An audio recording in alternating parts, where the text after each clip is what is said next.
ये हकीकत में वो तो बिल्कुल निराकार हो गया ब्रह्म। अब आते हैं ब्रह्म, तो ब्रह्म ध्यान रखिएगा, ब्रह्म निराकार जरूर हो गया, परंतु ब्रह्म जो है वही आध्यात्म की सारी, जैसे कहते हैं ना, ये घर, ये पूरा बिल्डिंग किससे बनी हुई है? हकीकत में देखिए मट्टी से। किससे बनी हुई है? तो आधार इसका क्या है? मट्टी। क्योंकि जो इसमें स्टोन भी अगर लगाया होगा, स्टोन भी किससे आया? मिट्टी से आया। तो बेसिस मिट्टी है। तो इसी तरीके से ध्यान रखिएगा, ब्रह्म का मतलब दिव्य। अब ब्रह्म में ही, ब्रह्म में साकार है, परंतु ब्रह्म में साकार नजर नहीं आता, ब्रह्म में साकार होते हुए भी नजर नहीं आता। तो भगवान की जब मैं अवतारों के बारे में चर्चा करूंगा तो उसमें आपको और डिटेल में बता दूंगा कि क्या होता है। कि जैसे आप बताएं, अकबर ने हिंदू धर्म के साथ क्यों कुरान को जोड़कर एक दीन लड़ाई नया बनाया, उसकी कथा सुनाता हूं, ध्यानपूर्वक सुनिएगा, बड़ी अच्छी कथा है। बीरबल कहता था कि भगवान कण कण में विराजमान है। तो एक दिन अकबर ने कहा बीरबल से कि हे बीरबल, मेरा हीरे की अंगूठी में भगवान विराजमान है? तो उसने कहा हैं, सिद्ध कर। उन्हें मुझे समय चाहिए। अब बेचारे बीरबल की हालत खराब, 6 महीने हो गए, कोर्ट तक नहीं गया, क्योंकि जानता था सामने जाऊंगा पूछेंगे, माँ गड़बड़ होगी। उन्होंने मुझे समय देना पड़ेगा। तो ठीक है, समय दिया ना तुझे। 6 महीने बाद क्या होता है कि एक छोटा सा बालक साधु वो आता है, बीरबल के घर पहुंचता है और भिक्षा मांगता है। तो बीरबल बाहर आता है तो बालक देखते ही पहचान जाता है, क्या बात है, बहुत दुखी लग रहे हो, चिंतित हो, क्या बात है? बोलते बालक,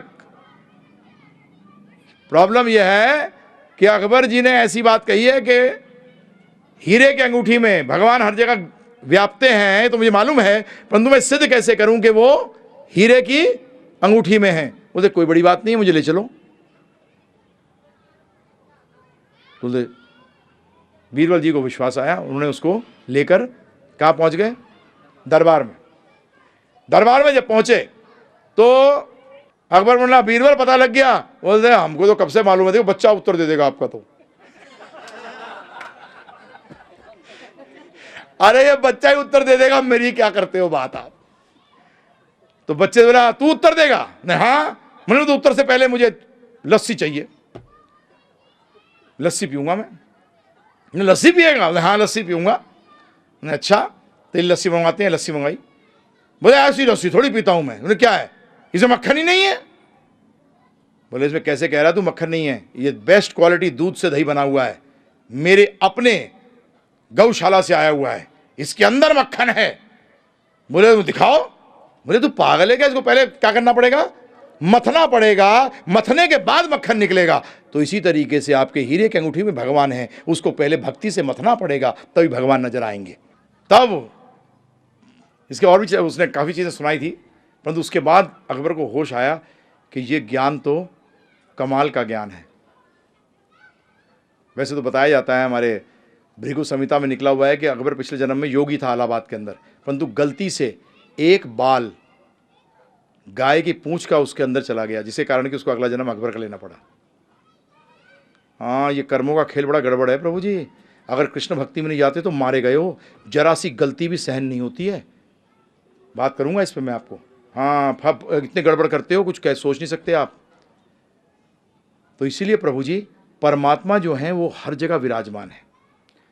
ध्यानपूर्वक सुनिए। अब आप ये बताने के बाद ना सिर्फ आप परमात्मा को जान जाओगे, परंतु जीवन में परमात्मा कभी नहीं बोलोगे। तो ये क्या कर रहे हो प्रभु जी? और जो बोलेगा अभी तो उसको बोलोगे यार तू रहने दे यार। सुनते हैं, देखिए 13वें अध्याय के 23वें श्लोक में भगवान क्या कहते हैं। उपदृष्टा अनुमंता च भर्ता भोक्ता महेश्वरा परमात्मेति चाप्य उक्तो देहे अस्मिन् पुरुषः परः। परमात्मा के रूप में मैं सब में विराजमान हूं, और उस रूप में, परमात्मा के रूप में मैं क्या कर रहा हूं? उपदृष्टा अनुमंता। ध्यानपूर्वक सुनिएगा प्रभु जी। उपदृष्टा का मतलब जो कुछ हो रहा है उसके ऊपर मैं नजर रख रहा हूं, और अनुमंता का मतलब न्याय कर रहा हूं। क्या कर रहा हूं मैं? न्यायाधीश है। अब समझिए ध्यानपूर्वक, भगवान का जो परमात्मा का स्वरूप है वो काम करता है न्यायाधीश का, जज का। अब फिर समझिए,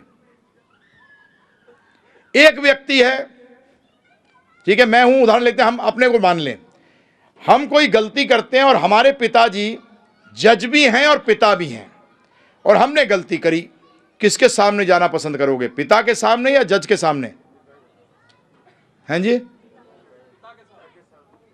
डिसाइड कर लो। क्यों? कुछ राहत मिलेगी, और जज के सामने जाओगे तो न्याय मिलेगा। इसी तरीके से भगवान के सामने जाओगे तो पिता के सामने जा रहे हो, परमात्मा के सामने जाओगे तो जज के सामने जाओगे। अब आप डिसाइड करो किसके पास जाना है। मैं गीता बता रहा हूं, उपदृष्टा अनुमंता च। और परमात्मा के बारे में जितनी चर्चा आई है वेदों के अंदर, भागवत के अंदर, सब ये बताया गया है कि परमात्मा यही देखता है, गलत किया है, अगर आपको नुकसान उठाना होगा तो परमात्मा अंदर से गाइड करता है, चल उसके साथ धंधा कर, क्योंकि बेटा पिछले जन्म में तूने उसको लूटा है, इस जन्म में तू लूट। लेके अंदर से गाइड करेगा, परमात्मा लेके जाता है, क्योंकि जज है ना, इंसाफ। और भगवान के सामने गलती हो गई, इसे चर्चा करूंगा, जब योग पे चर्चा करूंगा तो बताऊंगा आपको। या भगवान के सामने जाते हो, गलती हो गई, ठीक है साइड में हो जा, गलती हो गई, चिंता न कर, क्योंकि तू मेरे पास आया है मेरा भक्त बनकर, परमात्मा के सामने तू गया है कैदी बनकर। बेटा कैदी के रूप में तो मैं तेरे लिए कुछ भी नहीं कर सकता, क्योंकि वहां तो मैं जज की कुर्सी बैठा हूं, इसलिए इसके बाद आप परमात्मा कभी नहीं बोलोगे, क्योंकि किसी को भी जजमेंट नहीं चाहिए, क्योंकि हम सब गलती करते हैं प्रभु जी। सबको क्या चाहिए? प्रसाद। प्रसाद का मतलब कृपा चाहिए, और वो तो सिर्फ भगवान से मिलेगी प्रभु जी। तो जज के साथ बच के रहना। मैं नहीं बोलता कभी प्रभु जी, कितनी बड़ी भी गड़बड़ हो जाए, मैं कभी परमात्मा नहीं बोलता, मैं मर जाऊंगा, सीधा जस्टिस में आ गया। मेरे को क्यों जाना कोर्ट है प्रभु जी? हमें कोर्ट नहीं जाना, घर जाना है। हमें क्या जाना है? घर। और यही ज्ञान भगवान दे रहे हैं। देखिए, भगवान अपने बारे में खुला बता रहे हैं कि मैं क्या करता हूं, क्या बनकर। अब तू डिसाइड कर तुझे क्या करना है। तो भगवान का एक स्वरूप जज का भी है और एक स्वरूप पिता का भी है, जो हर टाइम माफ करने में लगा हुआ है, परंतु हम उनके शरण में जाना ही नहीं चाहते। जब भी मुझे कई बार परमात्मा, अरे मैंने भैया मत बोला कर ये शब्द, बहुत डर लगता है भाई कि तेरे साथ मैं भी कहीं कटियारे में खड़ा हो जाऊं जाके। भगवान बोल दिया कर, उसमें कृपा मिल जाएगी। तो इसीलिए प्रभु जी ये चीज़ ध्यान रखिएगा, और इनके बारे में और चर्चा करूंगा कि कैसे परमात्मा के रूप में जजमेंट करते हैं और भक्ति के रूप में कितना ज़बरदस्त पक्षपात करते हैं भगवान। आप कहोगे भगवान पक्षपाती? हाँ प्रभु जी,